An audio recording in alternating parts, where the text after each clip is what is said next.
সাথে সাথে সেটা রিপোর্ট করবে যে এখানে ধরতে পারোনি। তাহলে আমরা বলছি যে মাইক্রোনিউট্রিয়েন্ট যেগুলো সেগুলো কম পরিমাণে দরকার। কম মানে কত কম? আমরা বলছি 100 ppm বা তার চেয়ে কম পরিমাণে প্ল্যান্টের বডিতে থাকে, তাহলে এই নিউট্রিয়েন্ট গুলো অল্প পরিমাণে প্ল্যান্টের জন্য দরকার, কিন্তু অবশ্যই দরকারি কিন্তু কম পরিমাণে দরকার। তাহলে আমরা সিচুয়েশন বুঝলাম হচ্ছে সয়েলের pH যদি নিউট্রাল হয়, নিউট্রাল কন্ডিশনে ম্যাক্রোনিউট্রিয়েন্ট গুলো বেশি পরিমাণে অ্যাভেলেবল হয়। ম্যাক্রোনিউট্রিয়েন্ট বেশি পরিমাণে দরকার এবং সেটা বেশি পরিমাণে অ্যাভেলেবল হয় neutral pH। So this is a favourable condition. Macronutrient গুলো প্ল্যান্টেড নিউট্রিশনের জন্য বেশি পরিমাণে দরকার এবং এই নিউট্রিয়েন্ট গুলো বেশি অ্যাভেলেবল হয় হচ্ছে নিউট্রাল কন্ডিশনে। সয়েলের pH যদি নিউট্রাল হয়, 7 এর কাছাকাছি হয়, 6.5 থেকে 7.5। আর মাইক্রোনিউট্রিয়েন্ট গুলো কম পরিমাণে দরকার, এগুলো বেশি অ্যাভেলেবল হয় হচ্ছে সয়েলটা যদি অ্যাসিডিক হয়, pH less than 5.5। আর যদি pH নিউট্রাল হয় তো সেই অবস্থায় ম্যাক্রোনিউট্রিয়েন্ট বেশি পরিমাণে অ্যাভেলেবল হয়, মাইক্রোনিউট্রিয়েন্ট কম পরিমাণে অ্যাভেলেবল হয়। And that is the desirable condition, কারণ ম্যাক্রোনিউট্রিয়েন্ট গুলো প্ল্যান্টের জন্য বেশি দরকার, মাইক্রোনিউট্রিয়েন্ট গুলো কমই দরকার। So neutral pH is more favorable for growing crops.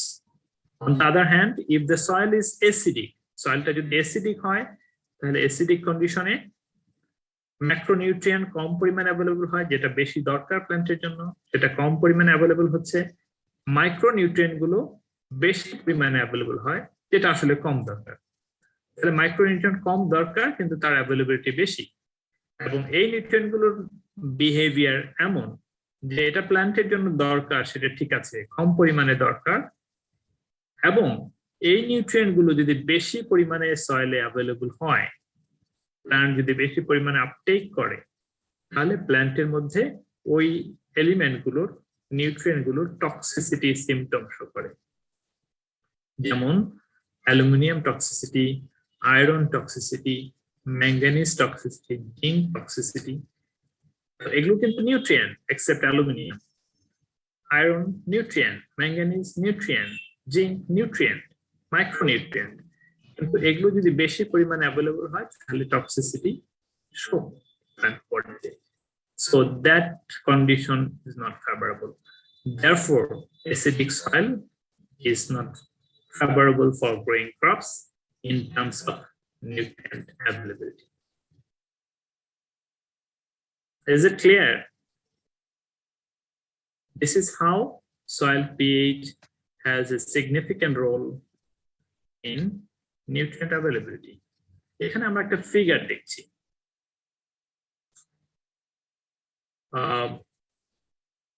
বিভিন্ন নিউট্রিয়েন্ট গুলোর কথা বলা হয়েছে, zinc, boron, copper, molybdenum, iron, manganese, phosphorus.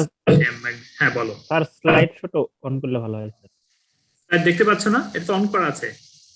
Sir বড় করলে স্যার এসছে, বড় হবে না তো আর। প্রেজেন্টেশন মোডে আছে আমার। আমাদের স্যার ওই যে পিএইচএস মাস্টার ভেরিয়েবল ওই উইন্ডোটাই এখনো আছে স্যার, পরে যে ছবিটা সেটা আসেনি স্যার। আসে নাই না স্যার। একটা স্যার আপনি সম্ভবত অন্য উইন্ডো শেয়ার করতেছেন। অন্য উইন্ডো? কোন কথা বলো? হাজারো বিপদ। ওকে, স্টপ শেয়ার, আবার শেয়ার করি।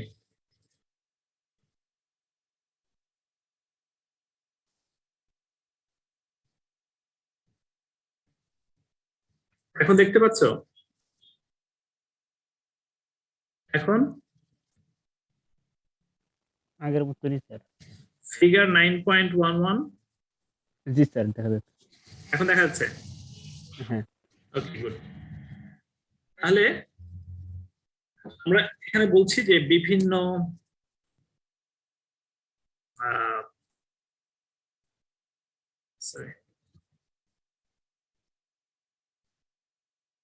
নিউট্রিয়েন্ট দেখা যাচ্ছে, আর উপরে একটা স্কেল আছে, হরাইজন্টাল স্কেল, সেখানে পিএইচ 9 থেকে 9, 8, 7, 6, 5, 5 থেকে 9 পর্যন্ত পিএইচ দেখাচ্ছে।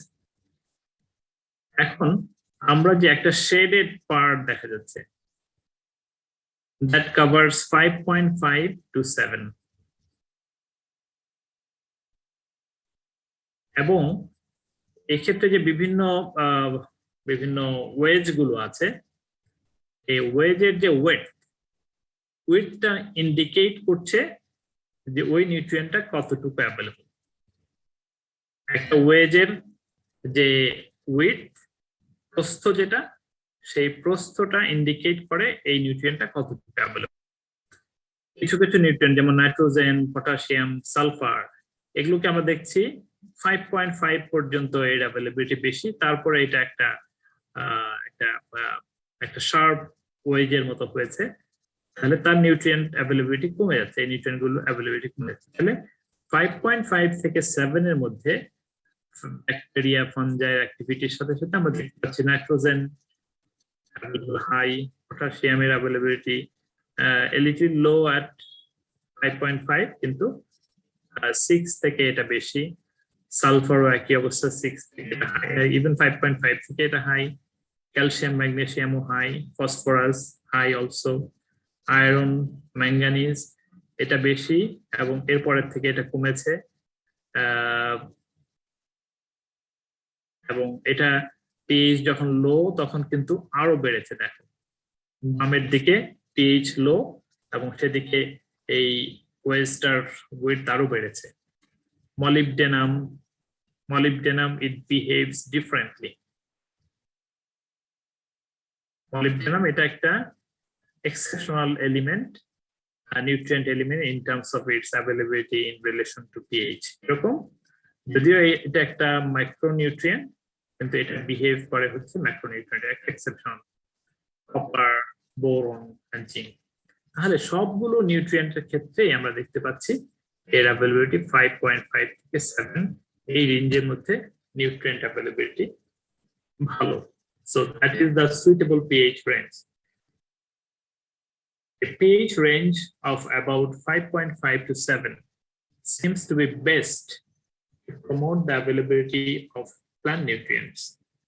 In short, if the soil pH is suitably adjusted for phosphorus, the other plant nutrients, if present in adequate amount, will be satisfactorily available in most cases. So এখানে একটা very important point, সেটা হচ্ছে phosphorus. Phosphorus তো অনেক সময় বলা হয় it's the key for adjusting pH in relation to nutrient availability. তুমি একটা সয়েলের নিউট্রিয়েন্ট অ্যাভেলেবিলিটি কেমন তুমি যদি চাও, তাহলে তোমাকে সবগুলো অ্যানালাইসিস করতে হবে। কিন্তু আমরা যদি সিম্পলি যদি দেখি যে if the phosphorus availability is high or not, phosphorus availability যদি সাফিসিয়েন্ট থাকে, আমরা ধরে নেই other nutrients will be sufficiently available.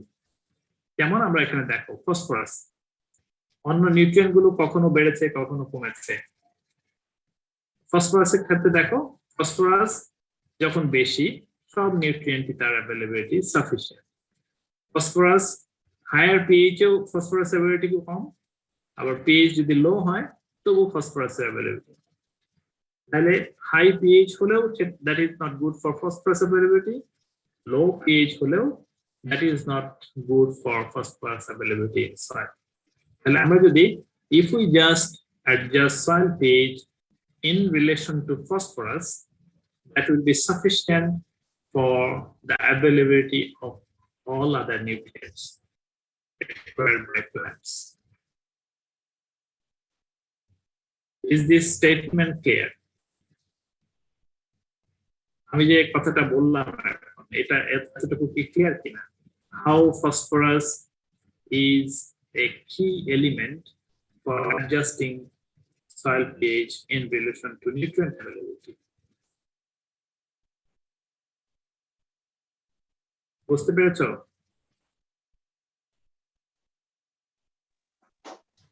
G sir. Sir আবার একটু বলেন। আমরা এখানে বলছি যে প্রত্যেকটা নিউট্রিয়েন্টের জন্য এখানে একটা করে ওয়েট বা একটা করে বার কিন্তু আছে, left to right or right to left, একটা করে বার আছে। বারটার প্রস্থ এক এক জায়গায় কোথাও কমে গেছে, কোথাও বেড়ে গেছে, এবং that is related to the scale above, উপরে যে স্কেলটা সেই স্কেলের সাথে এটা রিলেটেড। এরকম আমরা যখন দেখি নাইট্রোজেন 9-এ হাইলি অ্যাভেলেবল, 8-এ অ্যাভেলেবল, 7-এ অ্যাভেলেবল, 6-এ অ্যাভেলেবল, 6.5 পর্যন্ত এটা ইটস ফাইন। 6.5 এর পরে দেখো এটা কমে গেছে। একইভাবে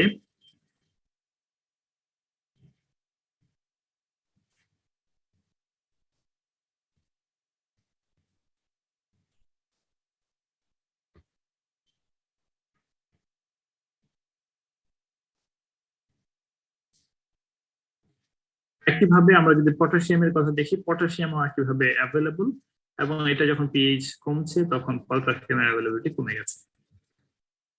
তো সালফারের ক্ষেত্রে আমরা দেখতে পাচ্ছি সালফার এ পর্যন্ত অ্যাভেলেবল, তারপরে 5.5 এর পরে সালফার অ্যাভেলেবিলিটি কমে গেছে। ক্যালসিয়াম, ম্যাগনেসিয়াম এটাও sufficiently available at neutral pH 5.5 to 7, acidic to neutral. Iron, manganese আমরা দেখতে পাচ্ছি যে এটা কম পরিমাণে প্ল্যান্টের জন্য দরকার, কিন্তু 5.5 এর আগে কিন্তু এটার অ্যাভেলেবিলিটি অনেক হাই, যার কারণে সয়েলের পিএইচ যদি 5.5 এর চেয়ে কম হয় তাহলে এটা এত বেশি অ্যাভেলেবল হবে সেটা টক্সিক হয়ে যেতে পারে, যেটা অ্যালুমিনিয়ামের ক্ষেত্রেও তাই।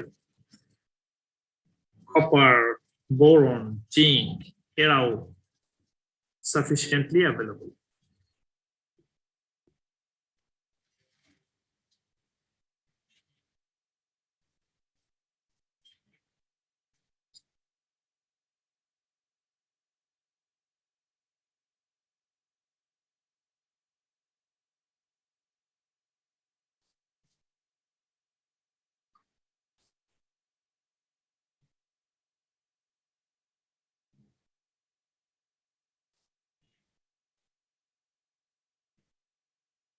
তাহলে এরা সবই অ্যাভেলেবল, কিন্তু ফসফরাসের ক্ষেত্রে দেখো, ফসফরাস এটা যখন 5.5,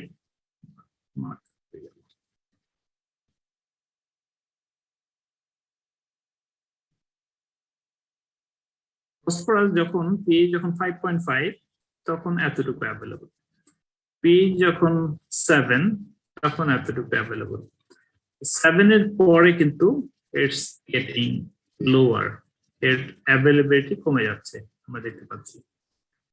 একইভাবে when the pH is below 5.5 তখনও কিন্তু ফসফরাসের অ্যাভেলেবিলিটি কমে যাচ্ছে।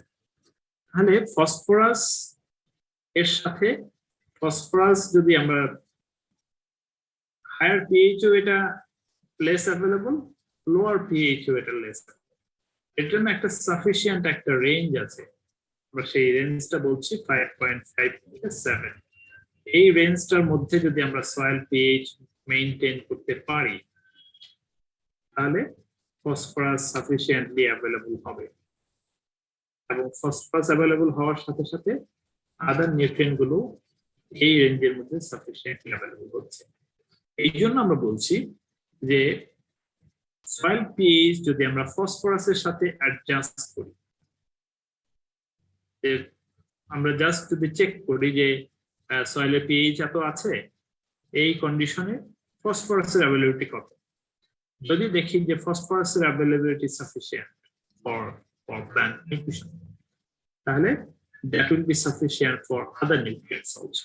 এই জন্য phosphorus sometimes it is called a key to the adjustment of soil pH in relation to nutrient availability.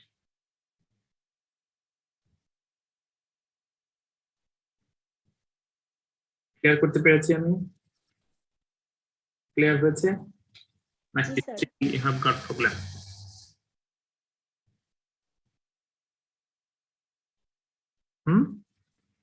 Sir বুঝতে পারছি। বুঝতে পারছো? ওকে, আসসালামু আলাইকুম। ওয়ালাইকুম আসসালাম। এখানে যে মলিবডেনাম এক্সেপশনাল বিহেভিয়ার করছে ক্ষেত্রে সেটা কি কোনো কারণ আছে? সে কি কারণে এমনটা হচ্ছে? যে ম্যাক্রোনিউট্রিয়েন্ট ইটস এ বিহেভিয়ার এই এটার বিহেভিয়ারটাই হচ্ছে এমন, এই নিউট্রিয়েন্ট গুলো তোমার their response to soil acidity যখন আমরা চিন্তা করি তখন মলিবডেনামের যে chemistry, I will need to go deep into the chemistry.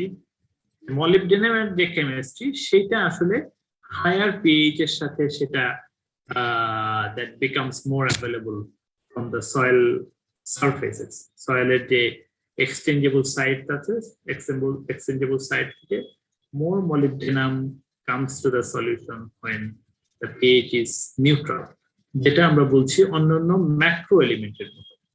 Macro element যেমন বিহেভ করে, মলিবডেনামের বিহেভিয়ারটা অনেকটা সেম, যদিও এটা একটা মাইক্রোনিউট্রিয়েন্ট কিন্তু তার বিহেভিয়ারটা হচ্ছে ম্যাক্রোনিউট্রিয়েন্টের মতো in relation to soil pH. soil pH এর সাথে মলিবডেনামের বিহেভিয়ারটা অনেকটা ম্যাক্রোনিউট্রিয়েন্টের মতো। It behaves out of their group. নিজের গ্রুপের যে বিহেভিয়ার তার বাইরে গিয়ে সে অন্য গ্রুপের মেম্বারদের মতো বিহেভ করে। How can you decrease alkalinity in soil?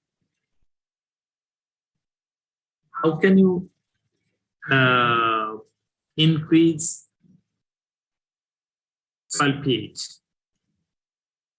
আমরা যদি কোনো একটা সয়েলকে যদি দেখি যে ইটস এন অ্যাসিড সয়েল, যদি হয় তাহলে নিউট্রিয়েন্ট অ্যাভেলেবিলিটি কথা যদি আমরা চিন্তা করি তাহলে এখানে এই সয়েলের মধ্যে আমার ম্যাক্রোনিউট্রিয়েন্ট গুলো will be less available. Micronutrient গুলো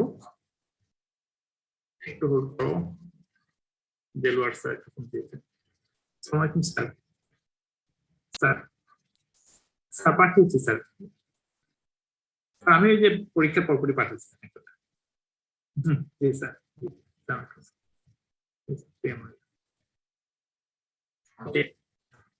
একটা সয়েল যদি অ্যাসিডিক হয় তাহলে ডেফিনেটলি সেখানে ক্রপ প্রোডাকশনটা প্রবলেম হবে। আমরা দেখলাম যে নিউট্রিয়েন্ট অ্যাভেলেবিলিটি এফেক্টেড হবে। তাহলে হোয়াট ইজ দ্য রেমিডিয়াল মেজারটা কি হবে? কি করতে হবে আমাদের? একটা সয়েল যদি অ্যাসিডিক হয় তাহলে কি করা উচিত? স্যার চুন অ্যাড করা যেতে পারে। চুন অ্যাড করা যেতে পারে, দ্যাটস এ গুড আনসার। তাহলে একটা সয়েল যদি অ্যাসিডিক হয় তাহলে সেখানে নিউট্রিয়েন্ট অ্যাভেলেবিলিটি প্রবলেম হবে এবং সেটাকে কারেক্ট করার জন্য, সেটাকে ম্যানেজ করার জন্য a widely used management is liming, যেটা জানা বলেছে যে লাইমিং করতে হবে, চুন অ্যাড করতে হবে, চুন অ্যাড করলে তার pH বাড়বে। এখন আমার যদি কোনো একটা সয়েল অ্যালকালাইন হয় আর pH হাই, যেটা আবার নিউট্রিয়েন্ট অ্যাভেলেবিলিটির জন্য খারাপ, তো এই সয়েলটার pH আমি কমাতে চাই, then what to do? Sir ammonium sulphate use করতে পারেন। অ্যামোনিয়াম সালফেট ইউজ করলে কি হবে? স্যার যতদূর মনে পড়ছে এটা অ্যাসিডিক ইন নেচার, তো সেক্ষেত্রে অ্যাসিডিটি বাড়াবে, তো আরো তোমার অ্যাসিডিটি বাড়াবে, কিন্তু আমরা যখন এটা আলোচনা করেছিলাম তখন বলেছিলাম যে it's a way of increasing acidity development, but it will take long. তো তোমার তো ডাইরেক্ট অ্যাকশন দরকার, ক্রপ প্রোডাকশন করতে চাও, তো তুমি ইমিডিয়েটলি এটা কয়েক বছরের পর বছর ক্রপিং করলে, আমরা যেটা বলি যে অ্যামোনিয়াম সালফেট ইউজ করলে অ্যাসিডিটি বাড়ে, অ্যাসিডিটি ডেভেলপ করে, এটা that tax a long time. কিন্তু আমরা যেমন চুনের কথা বললাম, চুন প্রয়োগ করলে ইনস্ট্যান্টলি সয়েলের অ্যাসিডিটি কমে যায়, সয়েলটা নিউট্রালের কাছাকাছি হয়, you can do crop production. যাদের বাড়ি রংপুর দিনাজপুরের দিকে আছে, ওদিকে দেখবা যে পঞ্চগড়ের ওদিকে আছে, তারা কিন্তু নিশ্চয়ই দেখেছো যে application of lime is a very common practice in those areas because the soil is acidic. Acid soil তারা চুন দেয়, চুন দিলে সাথে সাথে pH-টা রেজ করে and it becomes favorable for crop production and favorable for nutrient availability. So is there any management like that? Or Sir, urea continuously add kora. that will also take long time. That is also true, but that will take long time. যেমন liming এর মতো কাজ করবে না, liming যেমন so that's a question to you. এটা তোমাদের প্রতি কোশ্চেন থাকলো, এটা ক্লাস শেষে আমাকে বলবা, আমরা একটু প্রসিড করি। Soil buffering. বাফার আমরা জানি যে বাফার মিন্স বাফারিং। আমরা যখন আগের if we think about 10 years back, তখন যে ইন্টারনেট ছিল, ইন্টারনেটে আমরা যখন ক্লিক করতাম it starts moving, ঘুরতে থাকতো, অনেকক্ষণ পরে একটা পেজ আসতো, এটাকে আমরা বলি বাফারিং। বাফারিং মিন্স রেজিস্ট্যান্স, মানে চেঞ্জ হতে দেয় না, চেঞ্জটাকে it controls the change, it holds changing. তাহলে buffering capacity of soil particularly refers to resistance to a change in the pH of soil solution. তাহলে বাফার যেগুলো, বাফারের তার ইনহেরেন্ট ক্যাপাবিলিটি হচ্ছে ওই সলিউশনটার pH চেঞ্জকে বাধা দেয়। তোমরা এগুলো কেমিস্ট্রিতে পড়েছো। We know an equilibrium exists between adsorbed and solution hydrogen ion. আমরা জানি যে সয়েলের মধ্যে দুই ধরনের হাইড্রোজেন আয়ন থাকে, একটা হচ্ছে অ্যাক্টিভ হাইড্রোজেন আয়ন আর একটা reserve hydrogen ion, potential hydrogen ion. Potential বা reserve hydrogen ion হচ্ছে these hydrogen ions are adsorbed on the soil colloids. Our active hydrogen ions are the ions that are present in the soil solution. তাহলে এই যে adsorb বা reserve hydrogen ion, that has a strong influence in the buffering capacity of the soil. So that is all that controls the changes in pH. আমরা এখানে দুটো soil চিন্তা করি, একটা সয়েল পামের যে সয়েলটা, that soil has got high CEC, ডানের সয়েলটা লো CEC। রিজার্ভ অ্যাসিডিটি হচ্ছে এই যে ব্লু কন্টেইনার, যেটা এই পুরোটা হচ্ছে রিজার্ভ অ্যাসিডিটি, আর অ্যাক্টিভ অ্যাসিডিটি হচ্ছে এই ডান পাশের যে স্লিম যে কন্টেইনারটা, এটা হচ্ছে অ্যাক্টিভ অ্যাসিডিটি। আর লো সিইসি সয়েল যেটা, সেই সয়েলের এটা হচ্ছে বাম পাশেরটা হচ্ছে reserve acidity, active acidity. Now what happens, very little lime is added. আমরা যদি অল্প পরিমাণে লাইম অ্যাড করি, লাইম অ্যাড করলে that will neutralize the active acidity in soil. তাহলে দুই পাশেই যে আমরা আগে যাই, দুই পাশেই তার যে অ্যাসিডিটি, এটাকে যদি আমরা pH বলি সয়েলের এই রেঞ্জটা, আর এই সয়েলের pH আমরা জানি যে আমরা যখন সয়েলের pH মেজার করি, আসলে ওই সয়েলটার যে হাইড্রোজেন আয়ন, সেই হাইড্রোজেন আয়নটাকে মেজার করি, দ্যাট ইজ অ্যাক্টিভ অ্যাসিডিটিটা মেজার করি। যখন আমরা হাই সিইসি সয়েলের pH মেজার করব, এর pH হবে এই লেভেলে, এখানে। লো সিইসি যে pH মেজার করব সেটা হবে এখানে। আমরা এখানে দেখতে পাচ্ছি লেভেল থেকে দুটোরই pH সমান। এখন এই দুটো স্লাইড দেখা যাচ্ছে না। হ্যাঁ স্যার, স্লাইড দেখা যাচ্ছে না, আগেরটা শো করতেছে। এটা কেন হচ্ছে? এখন দেখা যাচ্ছে চেঞ্জ হচ্ছে স্লাইড? না স্যার, আগেরটাই শো করতেছে।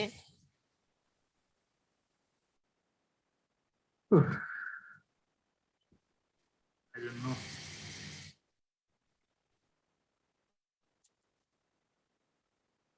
I don't know what to do. Let's see. Sir, এখন আসছে। আসছে? Okay.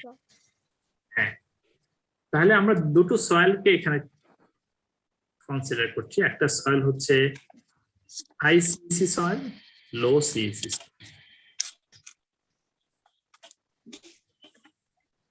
CEC কি মনে আছে? What is CEC? Cation exchange capacity. Sum total of exchangeable cation present in a soil. The soil exchangeable cation কি পরিমাণ আছে সেটাই তার CEC ইন্ডিকেট করে। তার মানে এক্সচেঞ্জেবল সাইটে কি পরিমাণ হাইড্রোজেন আয়ন আছে সেটা হচ্ছে রিজার্ভ অ্যাসিডিটি। একই ভাবে লো সিএসি এর ক্ষেত্রে এটা হচ্ছে reserve acidity. On the other hand active অ্যাসিডিটির কথা যদি চিন্তা করি, অ্যাক্টিভ অ্যাসিডিটি দুটো সয়েলের ক্ষেত্রে সমান, কারণ এই যে ব্লু কন্টেইনার অ্যাক্টিভ অ্যাসিডিটি এই দুটো ওয়েট একই এবং হাইট একই। তাহলে এই সয়েলটাতে অ্যাক্টিভ অ্যাসিডিটি আমরা জানি যে এই অ্যাসিডিটি আসলে ইন্ডিকেট করে সয়েলের পিএইচ কত হবে। এই সয়েলে যদি আমরা কিছু পরিমাণে লাইম অ্যাড করে দেই, লাইম অ্যাড করার সাথে সাথে আর পিএইচ কি হবে? হাইড্রোজেন আয়নগুলো নিউট্রালাইজ হয়ে যাবে। নিউট্রাল হওয়ার পরে there will be an equilibrium reactions. তখন এই রিজার্ভ অ্যাসিডিটি থেকে এই যে ফার্স্ট যে নিউট্রাল হয়েছিল এই রিজার্ভ অ্যাসিডিটি থেকে সয়েল সলিউশনে হাইড্রোজেন আয়ন সে কন্ট্রিবিউট করে তার ফাইনালি তার পিএইচ চেঞ্জ হবে মাত্র এতটুকু। এই যে রেড মার্ক যতটুকু আমরা দেখাচ্ছি এতটুকু চেঞ্জ হবে। On the other hand, low CEC soil যেটা তার pH চেঞ্জ হবে এতটুকু। This is how reserve acidity contributes to buffering capacity in soil. একটা সয়েলের buffering capacity কত হবে তার উপর reserve acidity has got a very strong effect. তাহলে আমরা বলতে পারছি কি দুটো সয়েল যদি এমন হয় যে একটা সয়েল তার সিইসি অনেক হাই আর একটা সয়েল তার সিইসি লো। সিইসি হাই কখন হয়? কোন সয়েলের সিইসি বেশি? হাই সিইসি একটা সয়েল তার যে একটা ক্যারেক্টার বলতে পারো কখন সিইসি হাই হয় বা কখন লো হয়? High CEC, low CEC. Sir high CEC তে ক্লে কন্টেন্ট বেশি হবে আর তোমার এই আনসারটা আমি নিচ্ছি। Organic matter high. Organic matter high, good. তাহলে এরা বেশি থাকলে কেন হাই হবে? কারণ these clay particles and organic matter, they have got enormous binding sites, exchange sites. এই এক্সচেঞ্জ সাইটে অনেক পরিমাণে ক্যাটায়ন গুলো সে ধরে রাখে। যত ক্যাটায়ন ধরে রাখে তার মধ্যে হাইড্রোজেন আয়ন ধরে রাখে। তাহলে হাই সিএসি হলে তার বাইন্ডিং সাইট অনেক বেশি, সেখানে অনেক বেশি পরিমাণে হাইড্রোজেন আয়ন আছে। একইভাবে লো সিএসি এর ক্ষেত্রে যেটা হচ্ছে যে যেহেতু সিএসি লো তার বাইন্ডিং সাইটে হাইড্রোজেন আয়নের পরিমাণ কম, তাহলে সে খুব বেশি পরিমাণে হাইড্রোজেন আয়ন কন্ট্রিবিউট করতে পারবে না সলিউশনে, ফলে তার চেঞ্জ অফ পিএইচটা অনেক বেশি হবে। অন দ্য আদার হ্যান্ড সয়েলের সিইসি যদি হাই হয় তার চেঞ্জ অফ পিএইচটা কম্পারেটিভলি কম হবে। তাহলে একটা সয়েলের বাফারিং ক্যাপাসিটি যদি বেশি হয় তাহলে সেই সয়েলের পিএইচ চেঞ্জ করার জন্য তোমাকে অনেক বেশি পরিমাণে লাইম অ্যাড করতে হবে, কারণ তার যে রিজার্ভ অ্যাসিডিটি সেটা তার চেঞ্জ অফ পিএইচ কে রেসিস্ট করবে। অন দ্য আদার হ্যান্ড সয়েলের সিইসি যদি লো হয় সে চেঞ্জ অফ পিএইচ কে ওই পরিমাণে রেজিস্ট করতে পারবে না, ফলে তার পিএইচ চেঞ্জটা বেশি হবে। ক্লিয়ার? বুঝতে পেরেছো? স্যার আবার একটু বললে ভালো হয়। How buffering capacity influencing change of soil pH? CEC, buffering capacity and pH, the relationship. আবার বলবো? ওকে, আমরা CEC বলতে জানি যে this is the sum total of exchangeable cations present in a soil. CEC একটা সয়েলের টোটাল এক্সচেঞ্জ সাইট যত আছে সমস্ত সাইড গুলোকে ফুলফিল করার জন্য, স্যাটিসফাই করার জন্য যে whole positive charge ions, colloids, clay, particle, humus, এগুলো হচ্ছে সয়েলের কলোয়েড। এগুলো নেগেটিভলি চার্জ হওয়ার কারণে সে পজিটিভ চার্জ আয়নগুলোকে ধরে রাখে। তাহলে হাই সিইসি সয়েলে প্রচুর পরিমাণে হাইড্রোজেন আয়ন ও রিজার্ভ অ্যাসিডিটি তার হাই থাকবে। On the other hand low CEC ক্ষেত্রে রিজার্ভ অ্যাসিডিটি কম্পারেটিভলি কম হবে। আর কোন একটা সলিউশনের যে হাইড্রোজেন আয়ন আর তোমার রিজার্ভ যে hydrogen ion, that is potential hydrogen ion, এর মধ্যে সবসময় একটা ব্যালেন্স মেনটেন করে। যখনই কোনো কারণে যদি সলিউশনের পিএইচ ড্রপ করে, তখন রিজার্ভ সাইড থেকে হাইড্রোজেন আয়ন সলিউশনে কন্ট্রিবিউট করে, ফলে যে ড্রপটা হয়েছিল সেটা আবার রেজ করে it comes to an equilibrium point. এখন এই যে ইকুইলিব্রিয়াম পয়েন্টে আনার যে capacity, that depends on the reserve acidity. এখন রিজার্ভ অ্যাসিডিটি যদি বেশি হয়, তাহলে সে কিন্তু চেঞ্জটাকে বেশি পরিমাণে কন্ট্রিবিউট করে চেঞ্জটাকে কমায় দিবে। অন দ্য আদার হ্যান্ড, সেটা যদি রিজার্ভ অ্যাসিডিটি যদি কম হয়, তাহলে সে চেঞ্জটাকে খুব বেশি রেজিস্ট করতে পারবে না, ফলে সেখানে পিএইচ চেঞ্জটা বেশি হবে। বুঝতে পারছি sir. So this is how buffering capacity helps. So তোমরা যে কথাগুলো বলছো, buffering capacity of soil depends on CEC and percentage base saturation of soil. Higher is the CEC of soil, greater will be the buffering capacity. CEC যত বেশি হবে, buffering capacity তত বেশি। Again, CEC of soil varies with soil organic matter and clay content also. In this case, soil containing high organic matter and clay, application of lime would be larger to drive a given rise in soil pH.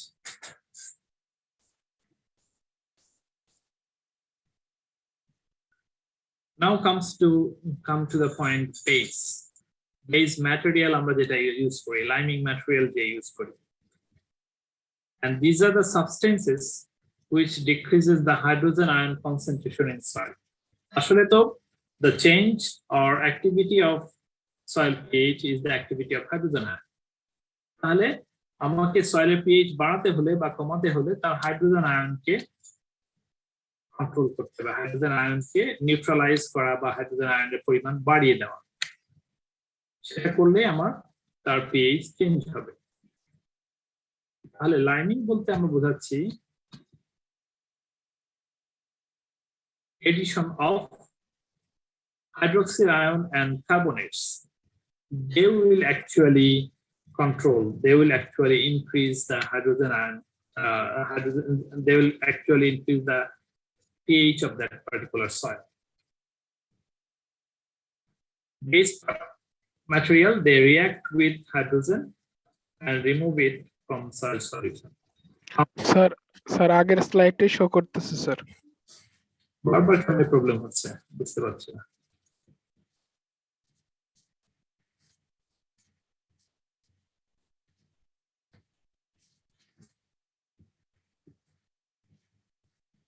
এখন দেখতে পাচ্ছ? জি sir. এটা দেখাচ্ছে hydroxyl ion plus hydrogen ion. জি sir, এখন দেখা যাচ্ছে। তাহলে হাইড্রোক্সিল আয়ন যদি somehow is added into the system, তাহলে সেটা হাইড্রোজেন আয়নকে নিউট্রালাইজ করবে, ফলে তার pH-টা রেজ করবে। এবং কার্বনেটও একইভাবে, কার্বনেট যদি আমরা সয়েলে অ্যাড করি, সেটাও হাইড্রোজেন আয়নকে নিউট্রালাইজ করবে, বাইকার্বনেট ফর্মেশন হবে, ফলে সয়েলের অ্যাসিডিটি কমে যাবে, অ্যালকালিনিটি বাড়বে, সয়েলটা নিউট্রালাইজেশনের দিকে যাবে। কমন বেসিস চেঞ্জ হয়েছে স্লাইড? আমরা কি পরের স্লাইডে যেতে পেরেছি? না স্যার, ওই হাইড্রোক্সিল এবং হাইড্রোজেন আয়ন ওইটাই দেখাচ্ছে। এখন দেখা যাচ্ছে স্যার। তাহলে আমরা স্লাইডের প্রেজেন্টেশন না যাই, প্রেজেন্টেশনটা মনে হয় প্রবলেম করছে।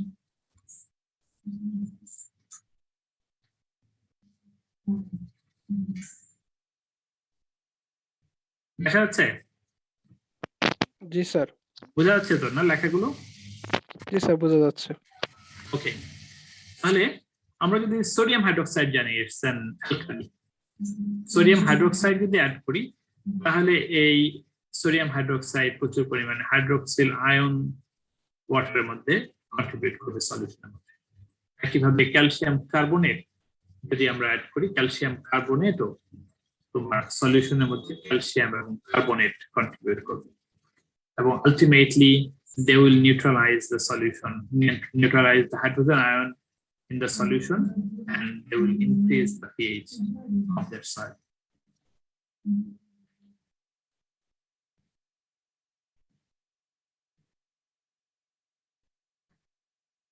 তাহলে আমরা যেটা বলেছি যে তোমরাই বলেছো লাইমিং করে আমরা সয়েলের পিএইচ বাড়াতে পারি। Generally used limes are calcium and magnesium carbonates, calcium carbonate, magnesium carbonate. এই লাইমিং ম্যাটেরিয়াল গুলো আমরা সয়েলে অ্যাড করি সয়েলের পিএইচ বাড়ানোর জন্য। What actually happens? What is the underlying principle? How calcium carbonate increases soil pH? আমরা যদি দেখতে চাই, ক্যালসিয়াম কার্বনেট আমরা যখন জমিতে অ্যাড করি, reaction with water, it dissolves in water and dissociates as calcium and carbonate, and that carbonate then reacts with hydrogen ion and forms bicarbonates, and bicarbonate contribute to higher pH in the soil. তাহলে কি হচ্ছে, ultimately calcium কার্বনেটের সাথে আমরা hydrogen আয়নের reaction হচ্ছে, calcium এবং bicarbonate form করছে, and both of them will finally contribute to increasing the pH of that particular soil. তাহলে এটাই ফাইনালি তোমার সয়েলের পিএইচটা বাড়িয়ে দেবে। কারণ ক্যালসিয়াম কি করবে, ক্যালসিয়াম এটা একটা বেসিক ক্যাটায়ন, এটা সয়েলের মধ্যে যে অ্যাসিড ক্যাটায়ন গুলো আছে তার সাথে এক্সচেঞ্জ সাইডে যাবে, এক্সচেঞ্জ সাইডে গিয়ে অ্যাসিড ক্যাটায়ন গুলোকে সরায় দিবে। আবার বাইকার্বনেটস যেটা, bicarbonates will also, it is coming from the neutralization of hydrogen ion. So both of them contributing to increasing soil pH. Yeah? Like I said. G sir. So this is how liming increases soil pH. Right. লিখে যাচ্ছি না। So liming, আমরা জানি already, liming is the action of amendment of calcium and magnesium into the soil. Calcium, magnesium add করে আমরা finally, the purpose is to increase the pH of that soil. Our target is to increase soil pH to 6 to 7.5. এই রেঞ্জের মধ্যে নিতে চাই, কারণ হচ্ছে that is the favorable range for successful crop production. And what are the purposes of liming? To increase the pH, to supply calcium and sometimes magnesium. এবং কেন বলা হচ্ছে, কারণ আমরা জানি যে calcium, magnesium, these are nutrients also. এটা যখন জমিতে আমরা অ্যাপ্লাই করি, জমিতে ultimately calcium, magnesium nutrients হিসেবে অ্যাড হচ্ছে। And to reduce the toxicity of aluminum, manganese, iron. আমরা জানি যে under acidic condition aluminum, manganese, iron এদের availability বেড়ে যায়, so আমরা যখন লাইমিং করছি এদের availability কমে যাবে, এবং ultimately we can avoid the toxicity from these three elements like aluminum, manganese, iron. So these are the purposes of liming, and these are the list of liming materials available in the market, available for using in the soil, but all are not available and used. The mostly used liming material is calcic limestone, calcium carbonate, যেটা এটাই এটাকে agriculture lime বলে, এবং এটাই জমিতে বেশি পরিমাণে use হয়। And there are some other options like dolomitic lime, calcium magnesium carbonate, quick lime, calcium oxide, hydrated lime, calcium hydroxide, coral lime shell, calcium carbonate, chalk powder, there is also calcium carbonate, blast furnace bag, calcium silicate. Then others such as wood ash, ground oyster shell. These are also some examples of liming materials. Sir, Now sir, we have got a big list of liming material. Sir wood ash কিভাবে কাজ করে sir? হ্যাঁ, wood ash কিভাবে liming material হিসেবে কাজ করে sir? wood ash.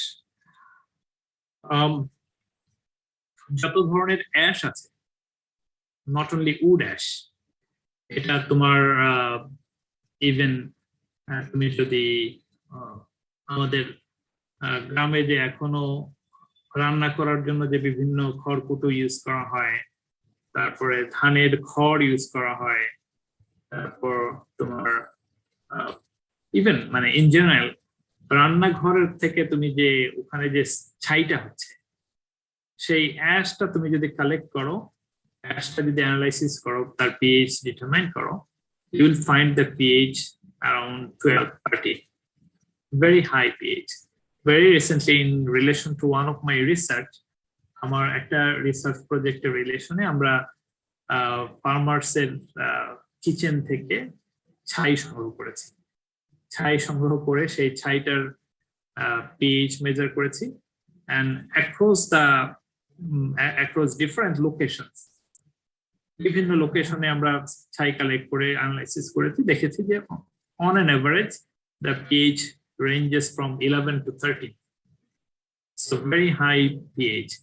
This is due to presence of basic cations in the system. That basic cations actually contributing to increasing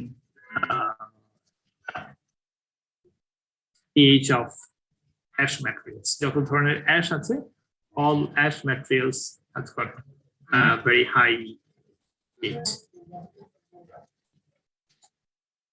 Okay, so তাহলে আমাদের we have got different options. এর মধ্যে থেকে আমরা মেইনলি ইউজ করি যেটা, সেটা হচ্ছে calcic lime, বলা যেটাকে আমরা agricultural lime বলি। And this liming has got tremendous effect. Liming জমিতে normally একবার লাইমিং করলে it works for 3 years, 3 বছর পর্যন্ত আর লাইমিং না করলেও চলে, and the usual dose is 3 ton per hectare. 3 ton per hectare lime যদি তুমি দাও, তাহলে in general, মানে generally আমরা যদি বলতে চাই, definitely it depends on the pH of the soil. pH যদি খুব লো হয় তাহলে একটু বেশি পরিমাণে লাইম প্রয়োজন হতে পারে, pH যদি comparatively higher range থাকে তাহলে কম পরিমাণে লাইম রাখলেও চলবে। Again with the buffering capacity কেমন ছিল, এগুলো তো আছেই।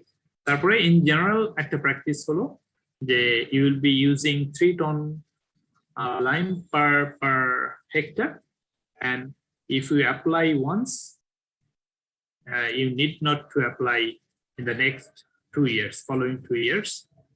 If you do not add it, still the pH will be maintained at the crop suitable level.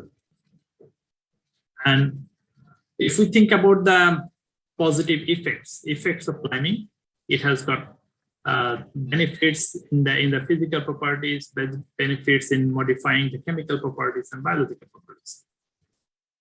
Liming may help improve the structure of soil.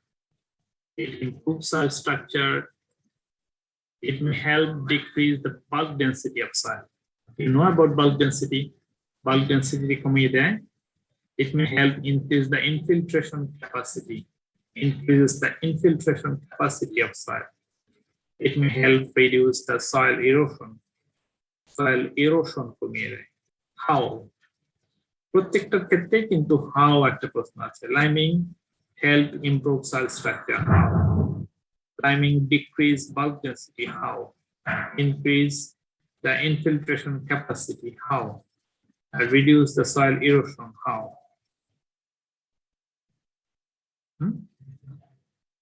Liming reduce soil erosion কিভাবে বলো দেখি, কে বলতে পারো?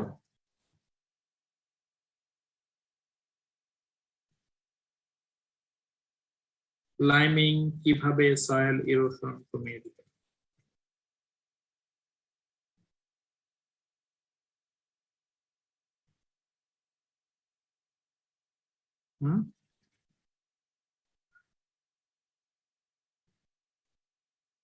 Liming may help improve soil structure. How?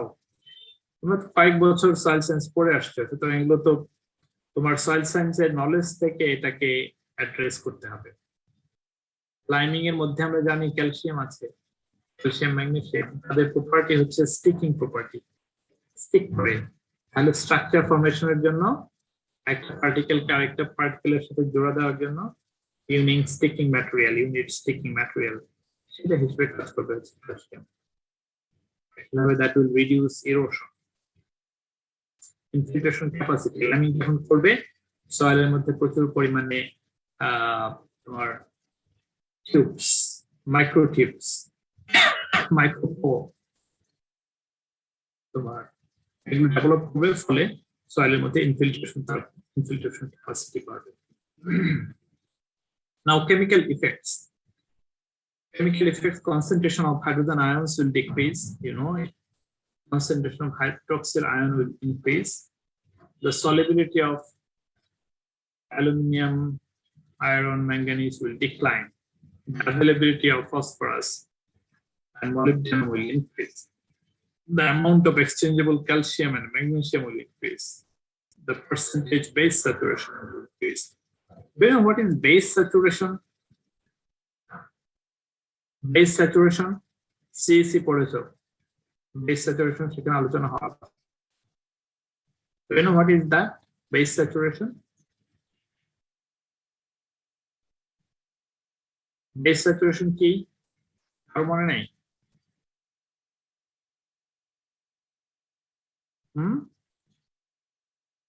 কেউ বলতে পারো base saturation কি?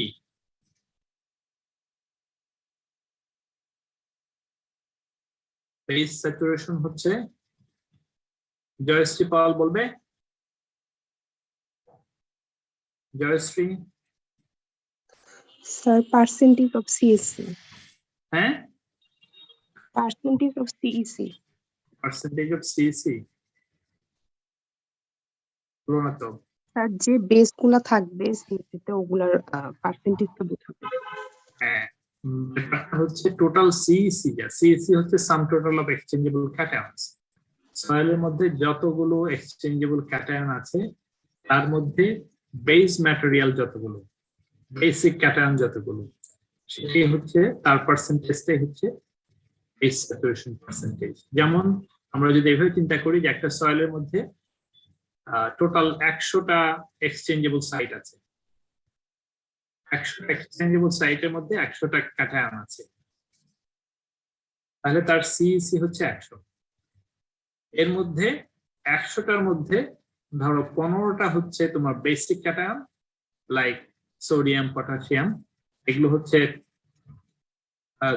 15টা, আর বাকিগুলো হচ্ছে অ্যাসিড ক্যাটায়ন। তাহলে এই 15 হচ্ছে তার 15% হচ্ছে তার বেস স্যাচুরেশন পার্সেন্ট। এক্সচেঞ্জেবল ক্যাটায়নের কত পার্সেন্ট তোমার বেসিক ক্যাটায়ন, সেটাই হচ্ছে তার base saturation percentage. Availability of nitrogen will increase for greater decomposition of organic matter. So these are the chemical effects of liming. And then biological effect, liming may help decomposition of organic matter and formation of humus. It may help stimulate the nitrification and nitrogen fixation processes in soil. So biological activity বাড়ায় দেয়, finally soil মধ্যে microbial activity বেড়ে যায়। So this is how liming is making a favorable environment for improving soil physical, chemical, and biological properties. And lime requirement. Lime কি পরিমাণে দরকার হবে? আমরা বলেছি যে in general আমরা 3 ton lime প্রতি হেক্টরে ইউজ করি, but there are some factors that regulate the requirement of lime. Lime রিকোয়ারমেন্টটাকে রেগুলেট করে বা কম বেশি করিয়ে দেয় কি এটা সয়েল ফ্যাক্টর হতে পারে। সয়েল ফ্যাক্টর যেমন সয়েল পিএইচ, একটা সয়েলের পিএইচ কত তার উপর ডিপেন্ড করে আমরা তার লাইম রিকোয়ারমেন্টটাকে ফিক্স করি। পিএইচ যদি খুব লো হয়, আমরা আগে বলেছি পিএইচটা যদি খুব লো হয় তাহলে তার লাইম রিকোয়ারমেন্ট বেশি হবে। সয়েল টেক্সচারের ক্ষেত্রে তোমরা বলেছো যে clay content has a good role, তাহলে ক্লে কন্টেন্ট কোথায় বেশি? ক্লেই সয়েলে বেশি। সয়েলটা যদি ক্লেই সয়েল হয় তাহলে তার বাফারিং ক্যাপাসিটি হাই হবে, তাহলে বাফারিং ক্যাপাসিটি হাই হলে তার লাইমিং এর জন্য, তার পিএইচ চেঞ্জ করার জন্য বেশি পরিমাণে লাইম দরকার হবে। Now organic matter content of the soil, টেক্সচারের মতোই অর্গানিক ম্যাটার কন্টেন্ট বেশি হলে তার সিসি বেশি হবে, তার সিসি বেশি হলে দ্যাট ইজ রিজার্ভ অ্যাসিডিটি বেশি হলে আলটিমেটলি তাকে তার পিএইচ চেঞ্জ করার জন্য বেশি পরিমাণে লাইম দরকার হবে। And ultimately, both of these two, texture and organic matter, contribute to buffering capacity. Buffering capacity যদি বেশি হয় তাহলে সেই সয়েলের লাইম রিকোয়ারমেন্ট বেশি হবে। Now come to crop factors. তাহলে আমরা যে পিএইচ ফিক্স করব, যে পিএইচ কততে নিতে চাই, that depends on the crops you want to grow. তাহলে ক্রপ একটা ফ্যাক্টর, যে তুমি ক্রপটা ফিক্স করবে ওই পরিমাণে পিএইচ চেঞ্জ করার জন্য কতটুকু লাইম দরকার হবে। So crop has an important role to fix how much lime you need for changing the soil pH.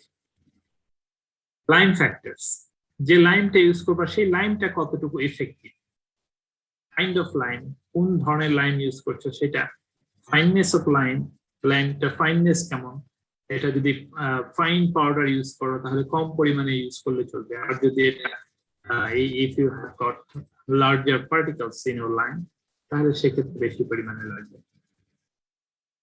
and quality also, lime ফ্যাক্টরের মধ্যে কোয়ালিটিটাও চিন্তা করতে হবে, যে লাইম তুমি জমিতে লাইম দিচ্ছ কিন্তু ওখানে যদি আমাদের বেশিরভাগ জিনিসের ক্ষেত্রে যেটা দেখা যায় যে ভেজাল থাকে, ইভেন লাইমের মধ্যেও যদি ভেজাল থাকে তাহলে কম পরিমাণে লাইম দিলে তোমার কাজ হবে না, বেশি পরিমাণে দিতে হবে ভেজাল lime. So you need to be careful about the quality of your lime.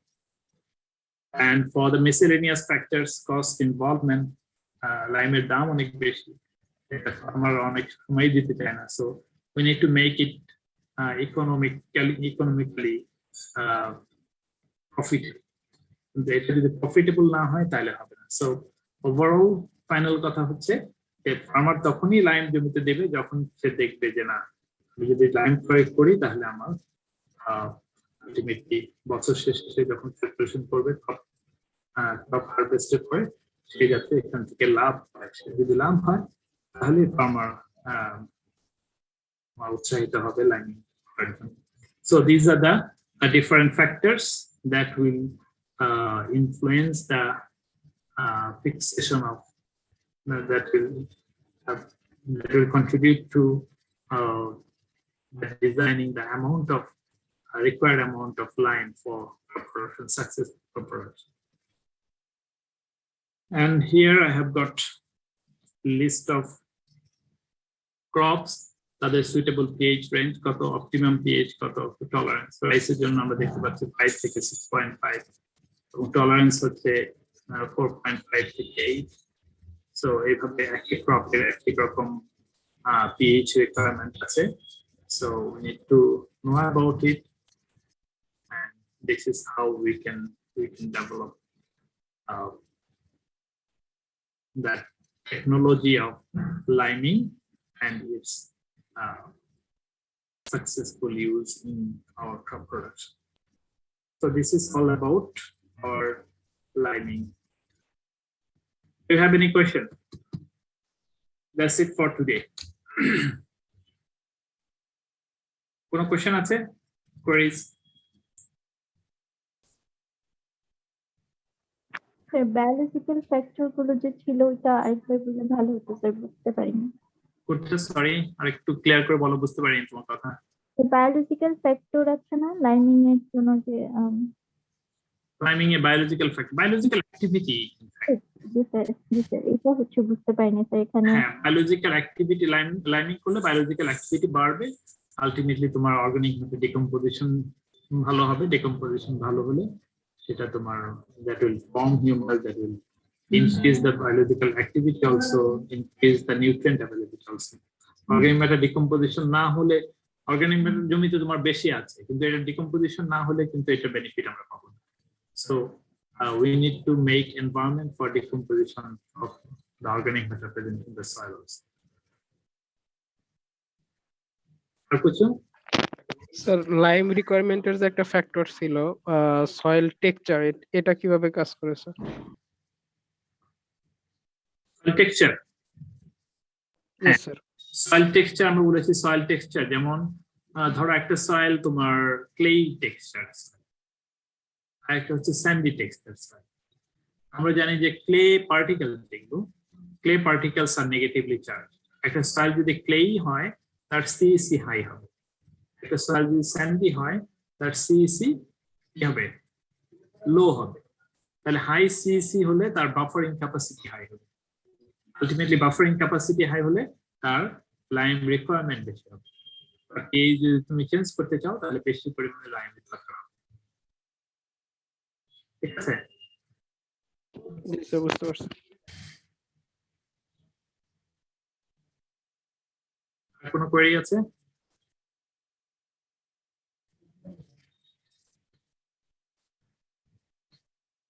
আমাদের ক্লাসে তো ছাত্র সংখ্যা কমে গেছে দেখি। We started with 212 and now you are 174. Alkaline হলে পিএইচ কমানোর জন্য কি ইউজ করব স্যার? পরে বলছিলেন। হ্যাঁ, আমি বলার কথা না, তোমাদের বলার কথা। স্যার এই ক্ষেত্রে কি সালফিউরিক অ্যাসিড ইউজ করা যাবে? জমিতে সালফিউরিক অ্যাসিড দিলে তো সব পুড়ে যাবে। স্যার তাহলে sir aluminium sulphate. Aluminium sulphate normal recommendation হচ্ছে সালফার অ্যাড করা, এলিমেন্টাল সালফার।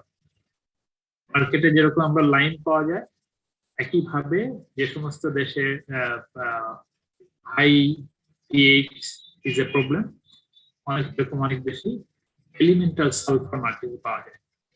এলিমেন্টাল সালফার জমিতে দিলে সয়েলের পিএইচটা আস্তে আস্তে লো কমে যাবে, পিএইচ কমবে। আমরা লাইমিং এর অপোজিট প্র্যাকটিস হচ্ছে application of sulphur, elemental sulphur. Sir লিফের যে কম্পোস্টটা হয় স্যার, ওটা দিলে কি পিএইচ কমবে? Leaf compost. কোনটা? Sorry, leaf compost. কম্পোস্ট? জি স্যার, লিফ কম্পোস্ট, লিফের যে compost. Leaf compost normal compost বা ইট ডিপেন্ডস তুমি কি ধরনের ম্যাটেরিয়াল দিয়ে কম্পোস্ট করলা সেটা। তুমি যদি ধরো আমরা একবার একটা স্টাডি দেখেছিলাম, তোমার কলা পাতা দিয়ে যদি কেউ কম্পোস্ট করে, তো এখানে প্রচুর পরিমাণে ক্ষার আছে, তো আলটিমেটলি এই কম্পোস্ট যদি অ্যাড করো তাহলে তোমার পিএইচ বাড়বে। তো কম্পোস্টিং ম্যাটেরিয়াল কেমন সেটা এখানে ডিটারমাইনিং ফ্যাক্টর। কিন্তু নরমালি কম্পোস্ট অ্যাড করলে খুব বেশি পিএইচ কমে না।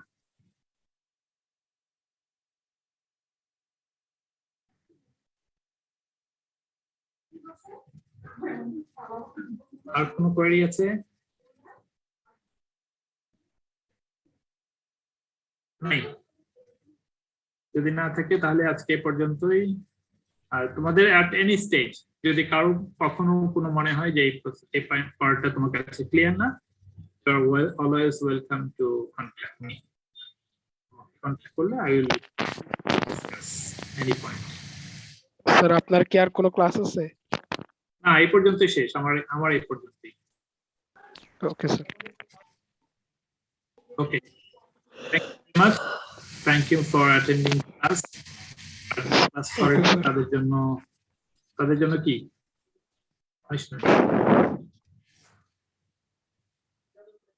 Okay. Okay sir. স্যার আসসালামু আলাইকুম। For now, bye for today. Alaikum assalam.